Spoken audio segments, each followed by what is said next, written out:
대통령실도 뚫렸다. 북한에서 또다시 오물풍선을 띄웠습니다. 지난 5월 말에 시작된 이후 오늘까지 벌써 10번째입니다. 그런데 이번에 오물풍선 살포가 정말 충격적인 건 풍선이 떨어진 장소가 그중에 하나가 바로 용산 대통령실입니다. 다른 곳도 아니고 용산 대통령실 청사가 이게 진짜예요? 네, 맞습니다. 오늘 아침 7시에서 8시 사이에요. 이 북한에서 보낸 오물풍선이 용산 대통령실 청사 일대에 떨어졌습니다.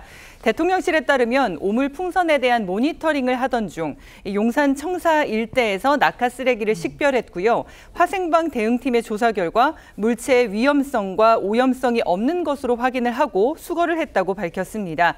북한이 오물풍선을 보낸 건 이번이 벌써 10번째입니다. 그런데 대통령실 청사 하늘까지 뚫렸다니 정말 충격이 아닐 수가 없는데요.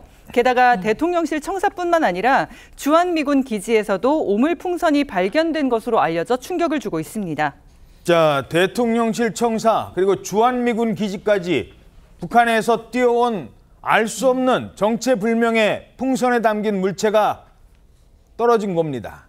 풍선에 들어있던 게 일반 쓰레기였기에 망정이지 대통령실 청사가 뚫렸다. 이거 정말 심각한 문제입니다.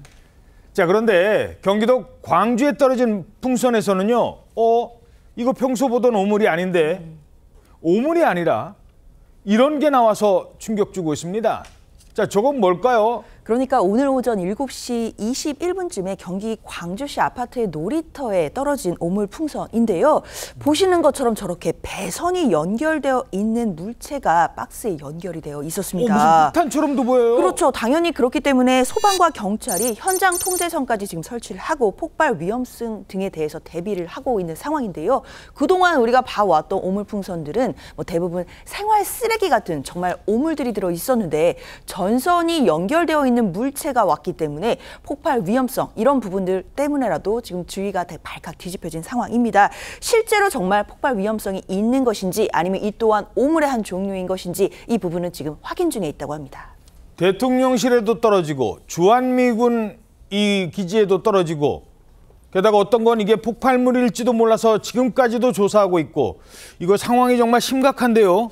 지난달 초에는 대통령실 청사 인근 국립중앙박물관에도 오물풍선이 발견된 바가 있습니다.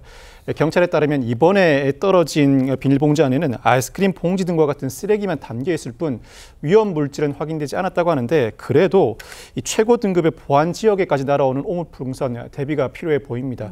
게다가 광주에서는 폭발물 의심 물체가 발견됐는데 극단적으로는 부지불식간에 폭발물도 보안 지역에 떨어질 수 있다는 의미입니다. 예.